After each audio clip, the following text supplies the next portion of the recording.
Today we talk about ND filters, specifically variable ND filters.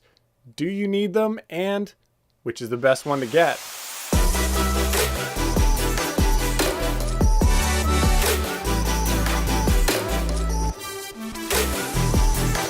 So I think one of the most highly underrated pieces of equipment is the ND filter. So basically what an ND filter, and it's the analogy that a lot of people use, it's like sunglasses for your camera. So in video, there is a rule called the 180-degree shutter rule.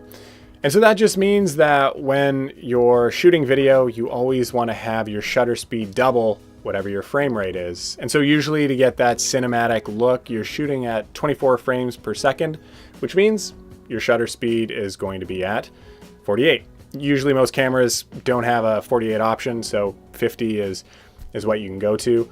And if you're doing slow-mo and you're shooting at that buttery 120 frames per second, then obviously you're going to toss it up to your shutter speed. You're going to put your shutter speed at 250 frames per second. And so again, like all rules, you can kind of break it and get away with and even create some cool looking shots. But for the most part, you always want to keep it at double whatever your frame rate is. So that means when you're shooting outside and it is super bright, you don't have to go all the way up to f11 to be able to shoot. You can just toss on an ND filter, put those sunglasses on, and still be able to get that nice bokeh-licious shot shooting at 1.8 or 2.8, whatever it is you're shooting at, and still get that nice depth of field and still have that nice quality of shot. Nothing's blown out. And in photography, if you have been wondering how people are getting those nice, smooth waterfall shots, it's through an ND filter as well. You put on the ND filter so that you can create that long exposure. With a long exposure, you're just letting more light in, and the more light in, the brighter your image is going to be. And so with that ND filter, you're able to bring that down and still be able to get that perfect exposure while maintaining that nice smooth waterfall shot. So the good folks at Hoya Filters were kind enough to send me a variable ND filter to kind of test out with another Hoya variable ND filter that I had. So with my good friend Daniel, we went out to a secret beach on Maui and kind of got some footage to compare just to see which variable ND filter we thought was better, seeing the difference in quality of, you know, was there any added color, any loss of sharpness, anything like that. And is the Hoya Solus variable NDX, you know, is it worth that extra money?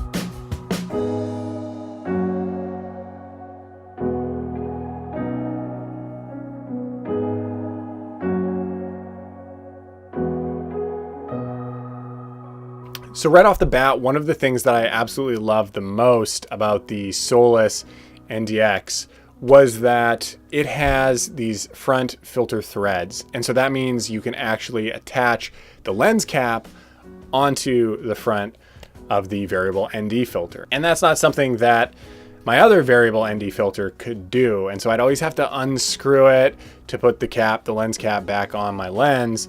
But now I don't have to take the variable ND filter off of the lens when I'm using this. So that right there was huge. I actually really love that. It just saves time. And so when I'm kind of rushing in between spots that I'm shooting, I can just pop the lens cap on and head on my way. The other thing that I noticed, and it might be small, but I definitely notice it, is that the Solus, the NDX, really kind of maintains and holds that color throughout as you're stopping down on the filter, and it also holds that sharpness as well.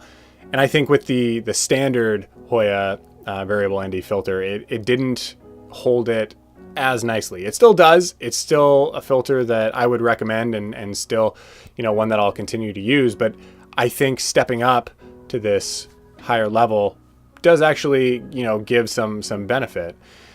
And so all in all, I think if you're doing production work or you have paid gigs, I would definitely recommend paying the $330 to get this ND filter. But if you're kind of looking to save money and you're just shooting on YouTube, Instagram, I don't think I would recommend. The differences aren't that huge when comparing the two. I think you can see it, but you can also fix some of it in post. And so again, just stepping up saves that time in post.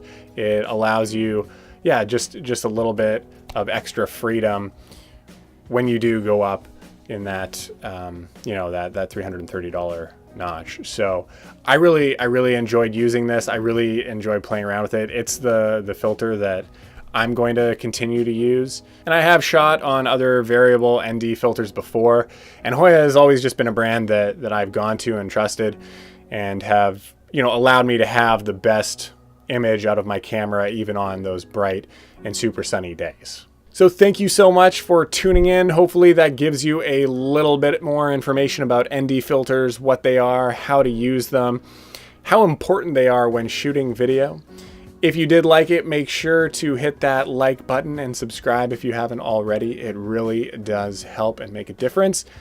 And I will see you on the next video.